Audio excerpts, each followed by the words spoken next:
사순절의 네 번째 주일입니다. 예수님이 부활하신 부활절을 우리가 기다리면서 이 절기를 보내고 있는데요. 여러분 어떤 준비를 하면서 절기를 보내고 있습니까? 오늘은 예배를 마친 후에 필그림 수양관에서 우리 수양관이 다시 한번 부활할 수 있는 꿈을 꾸며 특별한 좀 행사를 하려고 해요. 여러분 필그림 수양관 잘 아시죠? 그런데 또 코로나 이후에 우리 교회 등록하신 분들은 필그림 수양관이 뭐야 하고 좀 궁금해하시는 분들도 있을 것 같아요. 필그림 수양관은 2016년, 그러니까 지금으로부터 9년 전에 우리에게 하나님이 허락하신 귀한 특별한 선물입니다.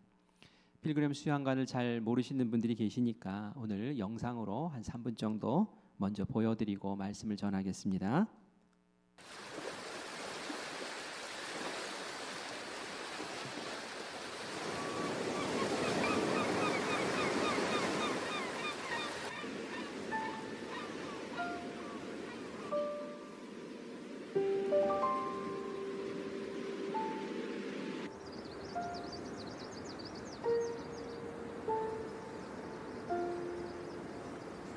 하나님이 우리에게 고난의 시간을 보내게 하신 이유는 뭘까? 믿음의 확실함이 불로 연단할 금보다 더 귀한 걸 알게 하시기 위해서 고난은 금을 만드는 시간, 정금으로 빚어질 믿음의 세계, 세상에 어떠한 두려움 속에도 오직 하나님의 뜻을 발견하는 것.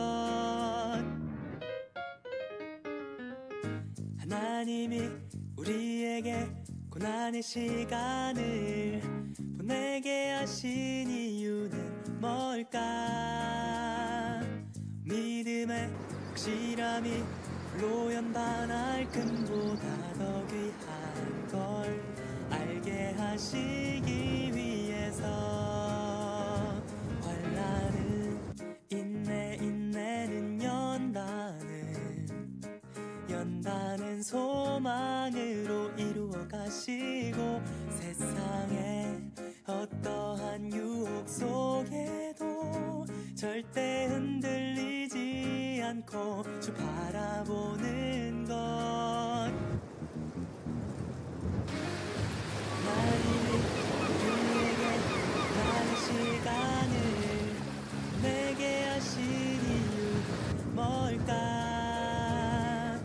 믿음의 확실함이 불로 연단할 금보다 더 귀한 걸 알게 하시기 위해서.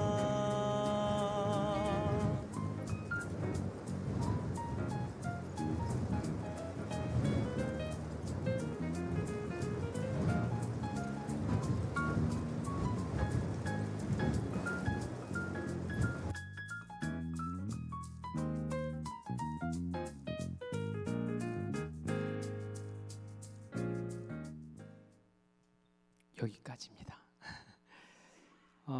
이미 가셔보셔서 또 숙박도 해보시고 또 저기서 모임도 가져보신 분들은 잘 아시겠지만 한 번도 가보지 못하신 분들을 위해서 잠깐 영상으로 보여드렸어요. 필그림 수양관의 설립 취지가 있습니다. 제가 한 3가지 정도로 요약해서 말씀드리면, 먼저는 우리 국내에 들어오시는 선교사님들 들어오시면 갈 곳이 없거든요. 부모님 집에 얹혀 지내거나 아니면 친척 집에 잠깐 신세지고 이것이 참 불편해요. 그리고 은퇴하신 목사님들 또 안식할 곳이 없고, 그래서 이분들의 임시 거처로 우리가 이 장소를 제공하자 해서 이제 설립 취지가 첫 번째는 그렇습니다. 두 번째는 우리 국내에 계신 우리 목회자들 그리고 교회 성도님들이 좀 영적으로 지쳤을 때에 좀 쉼을 얻고 또 영적인 재충전을 할 수 있도록 묵상하는 그러한 좋은 장소로 우리가 제공하기 위해서 설립을 했고요. 마지막으로 우리 교회마다 여름 되면은 영성 훈련들 하잖아요. 제자 훈련도 하고 수련회도 하는데 이곳에서 좋은 시설에서 편안히 쉬면서 또 영성 훈련을 할 수 있는 장소로 우리가 마련을 했죠. 이렇게 세 가지 설립 이유가 있습니다. 대지가 한 1,000평 정도 되고요. 이곳에 숙소동이 있고 그리고 예배당, 채플이라고 하죠. 예배당과 식당이 있고 그리고 산책길이 있어요. 그래서 이곳에 얼마 전에 안산에서도 목사님 우리 여선교회 헌신 예배 때문에 설교하러 오셨다가 그곳에 하룻밤 주무시고 그 다음 날 저를 만나서 아침 식사를 하면서 점심 식사군요. 하면서 너무 시설이 좋다고 왜 이렇게 알려지지 않았냐고 몰랐다고 그러면서 우리 감신 MDiv 그 신학대학원 졸업한 그 목사님들 한 100명 정도 이곳으로 한 6월에 모시고 와서 함께 여기서 세미나 했으면 좋겠다고 그렇게 이야기를 하는 것을 들었습니다. 너무 감사하죠? 우리 교회에서 20분 정도 거리에 있어요. 근덕면 궁촌리에 있습니다. 그래서 멀지도 않은 곳에 있어서 너무 또 감사하기도 하고요. 이전에 우리가 코로나가 있을 때에 한국에 들어오셨다가 추방당한 거죠. 코로나 때문에 오셨다가 복귀를 하지 못하고 이곳에서 몇 년을 이렇게 지체하신 분들이 계셨어요. 친척 집에 얹혀 있으려니까 얼마나 스트레스를 많이 받으시든지 이분들을 위해서 뭔가 좀 하면 좋겠다 해서 무료로 우리 교회에 오셔요. 그리고 3박 4일 동안 머무르시면서 이곳에서 쉬시고 우리가 또 식사도 제공해드리고 하면서 섬겨드렸던 적이 있어요. 그래서 우리 감리교뿐만이 아니라 다른 교단 그 선교사님들도 한 2달 정도 그렇게 계속 이렇게 오셔서 쉼을 얻기도 했습니다. 아까 영상에 보면은 MVP 해가지고 뭐 이렇게 편말 하나 이렇게 들고 있는 걸 보셨죠? MVP가 운동 경기에서는 최우수 선수를 MVP라고 해요. 그런데 그 내용을 보니까 우리 선교사님 그렇게 섬겼더니 기독교에 대한 감리회 우리 감리교 본부에서 선교국에서 선교 파트너라고 해서 미션 밸류드 파트너 해가지고 그 앞자를 따서 MVP 해가지고 우리에게 그 패도 주시고 앞으로 선교하는 일에 더 좋은 파트너로 이렇게 섬겨주세요라는 그런 마음도 우리가 전해받기도 했습니다. 제가 갑자기 필그림 수양관 이야기를 이렇게 하는 이유는 오늘 오후에 필그림 수양관 행사가 있기 때문에 그래요. 아까 기도도 하셨지만 우리에게 주신 이 필그림 수양관을 우리가 더 사랑하고 또 이곳이 영성이 충만한 곳이 되어서 많은 사람들이 이용하며 이곳에서 영을 회복하고 또 이 대한민국에 참 좋은 기관으로 이렇게 기여할 수 있으면 좋겠다 하는 그런 마음이 있죠. 그래서 제가 한 주간을 계속 기도하면서 하나님 이 필그림 수양관을 묵상하며 제가 우리 교인들에게 설교를 해야 되는데 어떤 설교를 하면 좋을까요? 하는데 하나님이 떠오르게 하신 한 지명이 있었어요. 그게 어디냐면 라마나옅이라는 것입니다. 이 라마나옅을 우리 생각하면서 오늘 함께 은혜 나누기를 원합니다. 라마나옅은 사람의 이름이 아닙니다. 지명이에요. 라마라는 곳이 지명이고요. 정확히 말하면 이제 나옅이라는 곳은 거처, 처소라는 그런 뜻이 있어요. 그러니까 라마에 있는 어떤 거처라는 뜻이죠. 그런데 이 라마에 있는 이 거처가 사실은 선지자 사무엘이 만든 선지자 기숙 학교입니다. 그래서 이곳에 대한 얽힌 이야기, 특별한 이야기를 사무엘상 19장에서 우리에게 알려주고 있습니다. 이스라엘의 첫 번째 왕 이름이 누구이죠? 사울이죠. 사울. 근데 이 사울이 다윗을 그렇게 죽이려고 합니다. 다윗은 골리앗을 물리친 하나님의 사람이죠. 백성들의 칭송을 많이 받았습니다. 그러자 이 사울 왕이 시기를 하게 되고요. 저 사람이 다윗이라는 사람이 내 사위가 되었는데도 불구하고 내 왕위를 노리겠구나 하는 마음에 그를 끊임없이 죽이려는 음모를 펼칩니다. 험난한 전쟁터로 계속 내보내는 거예요. 그리고 그를 죽이기 위해서 이런저런 음모들을 꾸며요. 그러나 하나님이 다윗을 너무 사랑하셨죠. 그래서 하나님은 늘 그 위험 속에서 보호하시고 전쟁 나갈 때마다 이기게 하시고 오히려 다윗의 평판은 점점 높아지기만 합니다. 사울이 더 이상은 안 되겠다, 이대로는 안 되겠다라고 생각을 하고 아예 공개적으로 다윗을 잡아들이라는 그런 공개 수배령을 내리게 됩니다.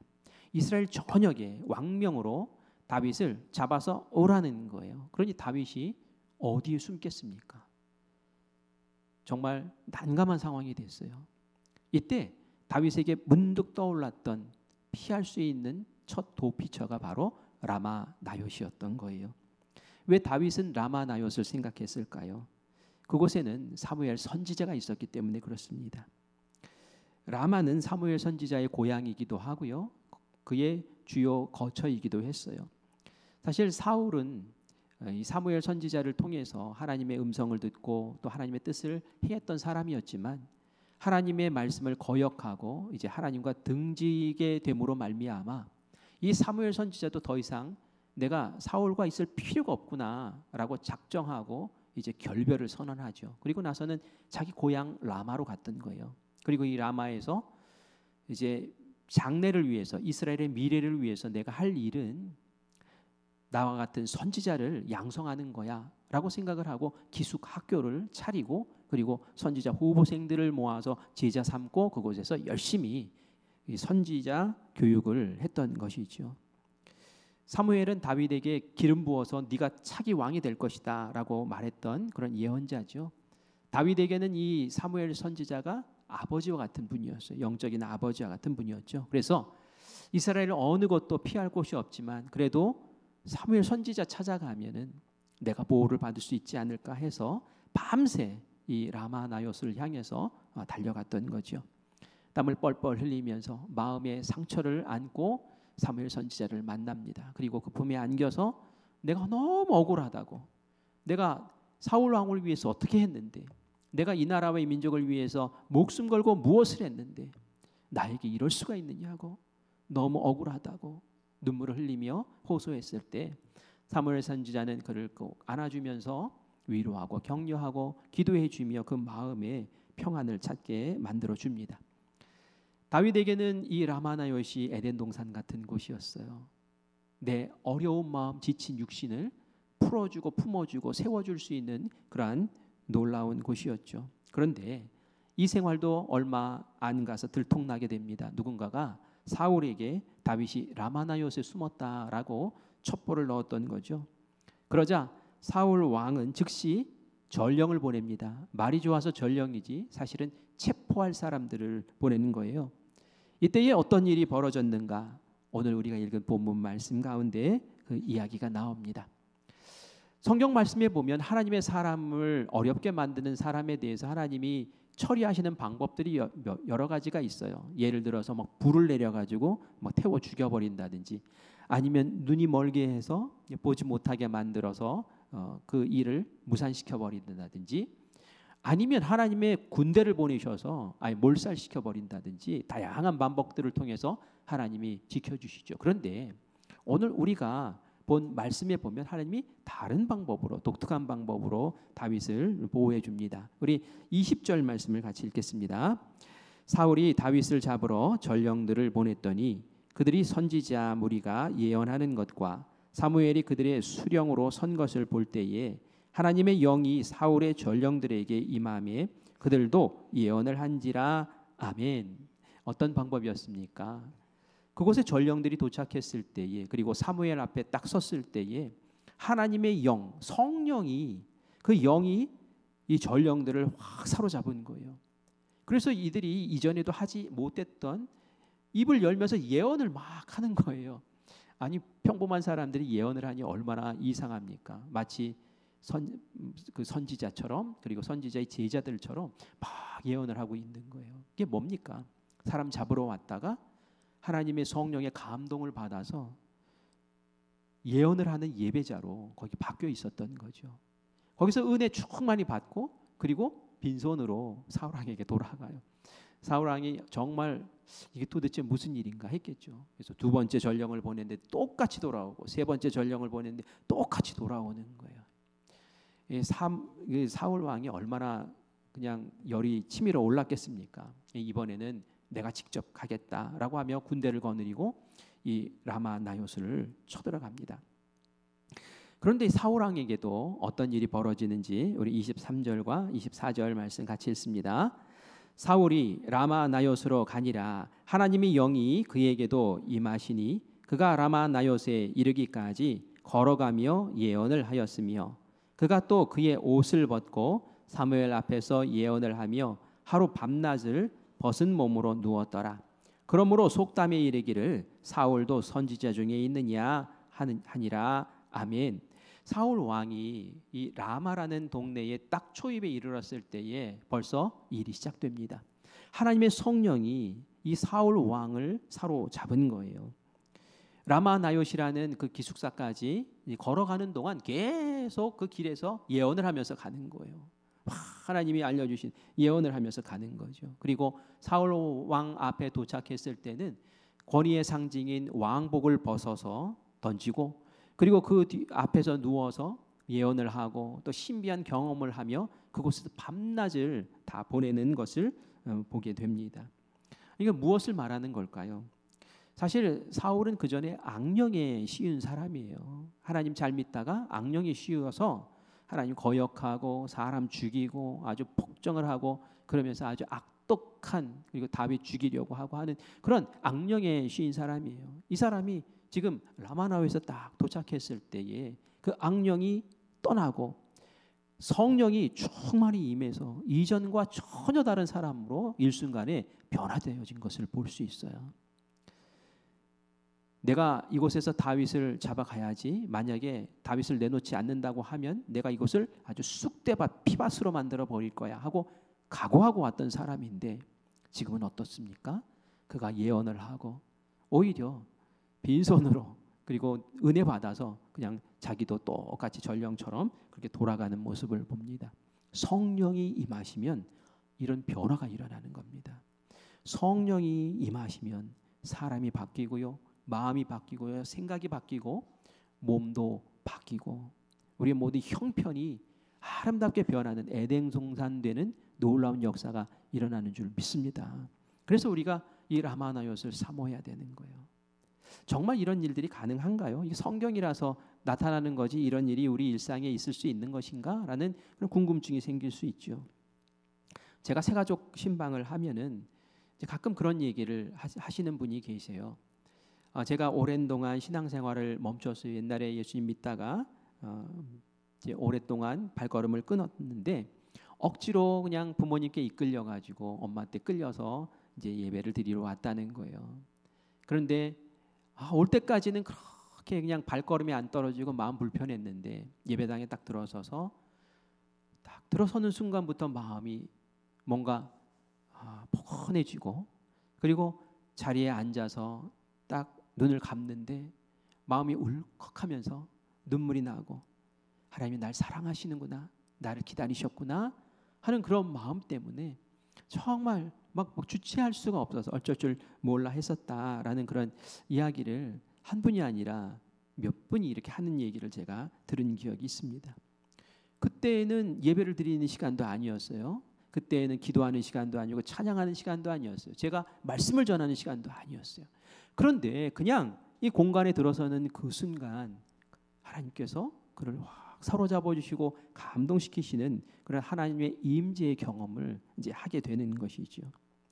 그런 일들이 있어요. 여기서 우리가 중요한 것은 장소, 라마나역 같은 장소가 있구나.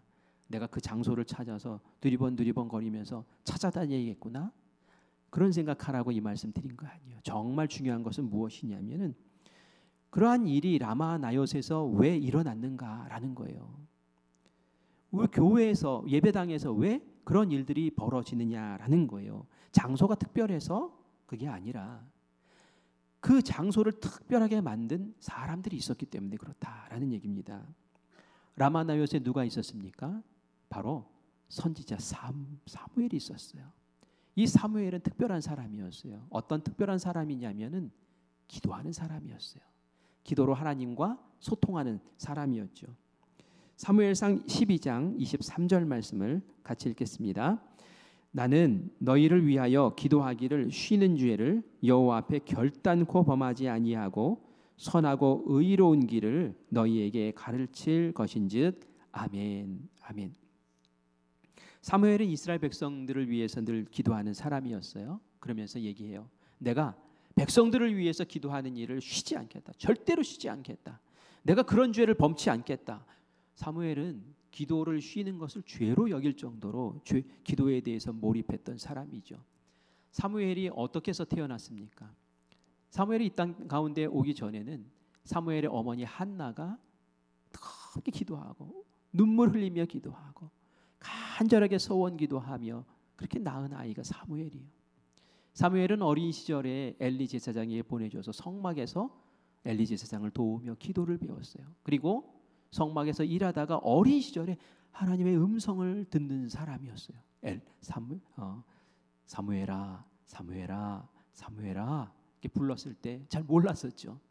그런데 엘리 제사장이 알려주니 제가 여기 있습니다 하면서 대답하고 하나님과 소통을 할 수 있었던 그런 사람이었죠. 민족의 위기가 왔을 때에 미스바라는 곳에 온 백성들을 모아놓고 거기서 회개하며 통곡하며 기도하며 그런 집회를 열었을 때 블레셋 사람들이 이들을 몰살시키려고 오다가 하나님이 그들을 쳐내시는 그러한 경험도 했던 사람이 바로 이 사무엘이죠. 이 사무엘 선지자가 꽉 붙잡고 있었던 이 기도를 제자들에게도 알려주고 사무엘도 기도하고 제자들도 기도하고 했더니 그 기도하는 그 백성들이 있는 그곳이 라마 나옅 성령님이 충만히 임하시는 은혜의 자리가 된 줄 믿습니다. 만약에 사무엘의 고향이 예루살렘이었다면, 만약에 사무엘의 고향이 베들레헴이었다면 아마 예루살렘이나 베들레헴이 그런 라마 나옅처럼 됐을 거라는 말이에요. 제가 지금 여러분들에게 드리고 싶은 말씀은 그거예요. 라마 나옅을 찾아다니는 사람이 있는가 하면 라마 나옅을 만드는 사람이 있다는 거예요. 우리는 누구입니까? 어디가 은혜 받는 자리야? 어디가 성령이 임하는 자리야? 어디가 하나님 만나는 자리야? 하면서 은혜 받는 자리 그거 찾아다니는 사람입니까? 아니면 내가 있는 곳에 하나님의 성령이 충만히 임하셔서 내가 선 자리가 라마 나옅 되는 그런 것을 사모하는 사람이냐라는 거예요. 내가 가정에 갔을 때 이 가정이 라마 나옅 되고, 내가 속회에 들어갔을 때 속회가 라마 나옅 되고, 내가 그 동네에 이사해서 들어갔을 때 그 동네가 라마 나옅 되고, 내가 함께 모여서 찬양하고 예배하는 그 자리, 그 교회가 라마 나옅 되고, 내가 근무하는 직장, 내가 가르치는 그 아이들 그 학교 교실에서 내가 딱 서 있었더니 그곳이 라마 나옅 되는 역사, 그것을 정말 우리가 이 시간 사모해야 될 줄 믿습니다. 구약의 하나님이 이스라엘 백성들에게 내가 너희들 가운데 임하고 싶어, 너희들과 함께하고 싶어 해서 성막을 만들라고 가르쳐 주셨어요. 성막 설계도를 알려주시고 이대로 지어라 라고 말씀하셨고요. 그러면 내가 그곳에 임재할 거야 라고 알려주셨죠. 성막 밖에서는 제물을 잡아서 희생제물로 죄를 씻는 회개의 일들을 성막 밖에서 했어요. 그리고 성막 안으로 딱 들어오면 성막 안에는 세 가지 성물이 있었습니다. 기물이 있었어요. 하나는 황금 촛대, 그리고 하나는 진설병상, 그리고 하나는 금 향단이었어요. 세 가지가 있었어요. 황금 촛대는 7가지의 가지가 이렇게 나뭇가지처럼 올라갔는데 그 위마다 다 불이 붙어서 어두운 성막을 환히 밝히는 역할을 했죠. 이것을 지금으로 이렇게 해석을 하면 이런 거예요. 성령의 빛이 우리의 어두움 세계 속에서 빛으로 밝혀주시면서 우리를 인도해 주시는 것을 얘기해요. 24시간 불을 끄지 않았어요. 계속 기름을 공급하면서 성막을 밝히는 이 금초대가 있었어요. 그리고 떡상이 있었어요. 떡을 올려놓는 상이라는 거예요. 이 떡은 하나님의 말씀을 상징하는 겁니다. 하나님의 말씀을 보며 하나님의 말씀을 먹으며 하나님과 교제하는 그러한 제사장의 모습을 이야기하는 거죠. 그리고 향단이 있었어요. 향단은 향을 피워 올리는 단이라는 얘기예요. 그곳에서 향을 피워 올리면서 그 향단에서 기도하는 거예요. 하나님, 우리가 올려드리는, 제사장이 올려드리는 이 기도가, 백성들을 위한 이 기도가 하나님께 잘 이 향처럼 올려드려지기를 원합니다. 이 향과 함께 우리 기도를 받으시옵소서. 이 성소 안에서 그런 것들을 할 때에 지성소에 있는 법궤 위에 지금 그림에 보면은 구름 같은 것이 쫙 임했죠. 하나님의 임재가 그곳에 나타났다라는 얘기입니다. 성막을 잘 짓는다고 하나님이 임재하시는 게 아니에요. 성막을 멋지게 지었다고 임재하시는 게 아니에요. 중요한 게 뭡니까? 성막 안에서, 그곳에서 성령의 인도하심을 받으며, 그러면서 하나님의 말씀과 교제하고 하나님께 기도 올려드리는 그 사람들이 있을 때에 그곳에 하나님의 성령이, 하나님의 임재하심이 있다라는 그런 말씀입니다. 교회라고 다 교회가 아니죠. 좋은 시설을 갖추면 좋은 교회입니까? 이름을 좋은이라고 지으면 좋은 교회 되는 건가요? 어떤 게 좋은 교회입니까? 성령님이 임하시는 교회가 좋은 교회예요. 하나님의 임재가 있는 교회가 정말 좋은 교회인 줄 믿습니다. 예배당에 딱 들어서는데 하나님의 임재하심이 느껴져요. 내 마음이 평안해져요. 자리에 앉아서 같이 찬양하는데 그 찬양 속에 내 마음을 녹여 올려드려요. 기도하는데 그 기도가 나의 기도처럼 들려요. 아멘, 아멘 하면서 결단해요. 말씀을 듣는데 그 말씀이 오늘따라 내 마음에 팍팍 박혀 들어가는 거예요. 맞습니다, 하나님. 그 말씀 맞습니다 하면서 기도하고 결단하고 순종하고 그렇게 나아갈 때에 그 교회가 좋은 교회, 라마나욕 같은 교회인 줄 믿습니다. 이런 교회 누가 만드는 걸까요? 바로 우리가 만드는 거예요. 우리. 왜냐하면 우리가 교회이기 때문에 그래요. 바울은 우리가 교회라고 얘기합니다. 고린도전서 3장 16절 말씀 같이 읽겠습니다. 너희는 너희가 하나님의 성전인 것과 하나님의 성령이 너희 안에 계시는 것을 알지 못하느냐? 아멘. 하나님의 성전이 우리라고 사도 바울은 얘기하는 거예요. 왜요? 우리 안에 성령님이 계시니까.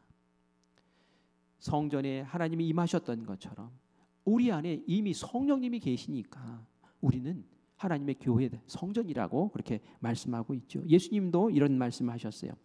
요한복음 14장 20절 말씀 같이 읽습니다. 그날에는 내가 아버지 안에, 너희가 내 안에, 내가 너희 안에 있는 것을 너희가 알리라. 아멘. 그래서 그날에라는 표현인데 그날은 언제를 얘기하냐면 예수님께서 제자들의 곁을 떠나시고 십자가에 달려 죽으시고 부활하시고 승천하시고 나서 하나님께서 예수님을 대신해서 성령님을 보내주셨거든요. 보혜사 성령님을 딱 보내주셨을 때 그날에라는 얘기예요. 성령님이 그때 어떻게 되신다고요? 내 안에 거하신다는 거예요. 그래서 내가 너희 안에, 너희가 내 안에 거하는 그 일이 있을 거야 라고 예수님 말씀하셨어요. 바로 바울은 그것을 꽉 붙잡고 성령님이 내 안에 계시니 내가 하나님의 교회입니다, 성전입니다 라고 그렇게 고백한 것이죠.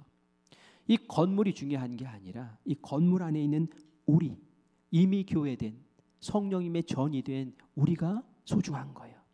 우리가 하나님의 말씀 안에서 또 기도하면서 또 하나님의 성령의 조명을 받으며 하나님과 신실하게 교제하며 나아갈 때에 우리가 있는 그곳에 바로 라마 나요세 하나님의 임재 역사가 일어나는 줄 믿습니다. 그래서 우리가 가정에서 내가 가정을 들어가면 그 가정이 라마나요 되어야 되는 거예요. 성령님 내 안에 계시잖아요. 그리고 내가 그 안에 가정에 들어가는 거잖아요. 제가 신방 가면은 얼마 전에 그 두산 위부로 우리 새로 생겨난 신축한 우리 아파트로 많이들 이사를 하셨어요. 그래서 작년에 그 이사 신방을 자주 갔는데 제가 그런 얘기했습니다. 이 집이 라마나요 때이기를 원한다라는 얘기를 했어요. 그 아파트에 똑같은 집들이 얼마나 많습니까? 구조도 똑같은 집들이 많이 있어요. 거기 많이 사람들이 들어가 사는 거예요. 그런데 그리스도인들이 사는 집은 달라야 된다는 거예요. 구조도 똑같고 모양도 똑같지만 우리는 하나님의 성령이 있는 사람이기 때문에 내가 있는 가정, 그 집안은 라마나요 같이 돼야 된다는 거죠. 밖에서 지치고 힘들고 시달리고 스트레스 받았더라도 가정의 문을 열고 딱 들어왔을 때 그냥 눈 녹듯이 그것이 싹 풀리고, 아내의 얼굴 보고 남편의 얼굴 보고 자녀의 얼굴 볼 때에 서로 위로하고 격려하고 사랑하는 그런 마음 때문에 그곳이 천국이구나라고 느껴지는 그 은혜가 있어야 된다는 거죠.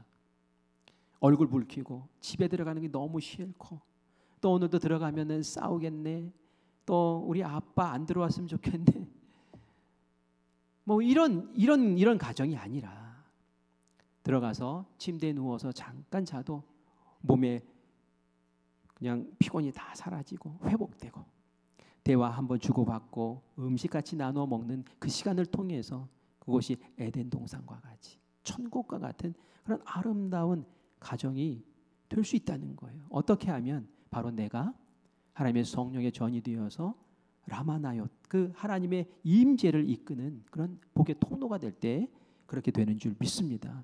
저는 바라요, 우리 성도님들이 이 교회 라마나얏과 같은 교회를 만드는 주인공들이 되시기를 바라요. 라마나얏이 어디야 하고 찾아다니는 사람이 아니라 내가 있는 이곳이 하나님의 임재가 있는 그러한 라마나얏 되게 해달라는 그러한 복의 통로들이 되는 그러한 은혜를 나눌 수 있기를 간절히 축원합니다. 여러분의 가정이, 여러분의 속회가, 여러분의 사업장이 다 라마나얏 되기를 바라요. 그러려면 내가 라마나얏을 만드는 그러한 성령님의 임재를 이끄는 거룩한 은혜의 백성들 되시기를 바랍니다. 그리고 방법을 알려줬죠. 제사장들이 성막 안에서 했던 일들을 나도 똑같이 하면 되는 거예요. 선지자 사무엘이 하나님 앞에서 했던 그 모습을 내가 갖추면은 그곳이 라마나얏 되는 줄 믿습니다. 오늘 우리가 필그림 수양관 오픈하우스 행사를 하게 됩니다. 9년 전에 세워주셨던 그 필그림 수양관, 사실 이 자리에 그 필그림 수양관을 세우기 위해서 큰 물질로 또 기도로 헌신으로 섬기고 수고하셨던 분들이 이 자리에 많이 계셔요. 그런데 이제 9년이 흘렀어요. 또 이 자리에 계신 분들 가운데는 필그림 수양관 아직 모르는 분들도 계셔요. 그런데 저는 그분들에게 권면하고 싶어요. 우리에게 주신 특별한 라마나얏입니다. 우리가 거기에 마음을 두고 당신들은 그것을 아름다운 건물로 세우셨다면 우리는 그곳이 하나님의 임재가 함께하는 성령이 충만한 라마나얏으로 가꾸겠습니다 하는 그런 마음으로 함께 동역하고 나아가기를 간절히 바랍니다. 제가 기도하면서 그런 생각을 했어요. 우리 필그림 수양관이 더 귀하게 쓰임받기를 원하는데 어떻게 하면 좋을까요? 그런데 하나님이 그런 마음 주시더라고요. 야, 너희들이 그 필그림 수양관의 주인공들인데 어떻게 그곳을 그냥 놓아둘 수 있겠느냐? 어떻게 외부에서 손님들 올 것만 그렇게 기대하며 지낼 수 있겠느냐? 너희들이 가서 너희들이 그곳에 예배드리고 너희들이 그곳에 기도하고 너희들이 그곳에서 속회 모임도 갖고 성령님이 임하실 귀한 자리들로 너희들이 만들어야 되는 거 아니냐 하는 그런 마음을 주셔요. 그래서 이제 거기서 금요 성령 집회도 해야겠다. 그곳에서 한번 모이는 일이 있을 거예요. 또 그곳에서 또 이제 제자 양육하는 것도 할 것이고요. 그래서 그곳에서 자꾸 하나님께서 임재하실 수 있는 그런 터전을 만들면 그것을 방문하는 이들이 그냥 쉬러 왔다가도 성령 충만히 임해서 돌아가고, 그곳에 훈련받으러 왔다가도 하나님 은혜 충만해서 돌아가고 하는, 정말 하나님께서 귀히 쓰시는 귀한 자리로 그렇게 세워나가기를 원합니다. 우리 모든 성도님들이 오늘 그런 꿈을 갖기를 바라요. 그래, 내가 선 자리가 라마나얏 되기를 원합니다. 라마나얏 찾는 것이 아니라 라마나얏을 만드는 그런 사무엘과 같은 선지자 되게 하여 주시고, 내 가정과 나의 일터와 나의 섬기는 이 교회가 하나님 그런 곳이 되게 해 주시옵소서 하고 기도하며 이 사순절에 더 아름답게 주님 곁으로 다가서는 우리 모두가 되기를 간절히 축원합니다.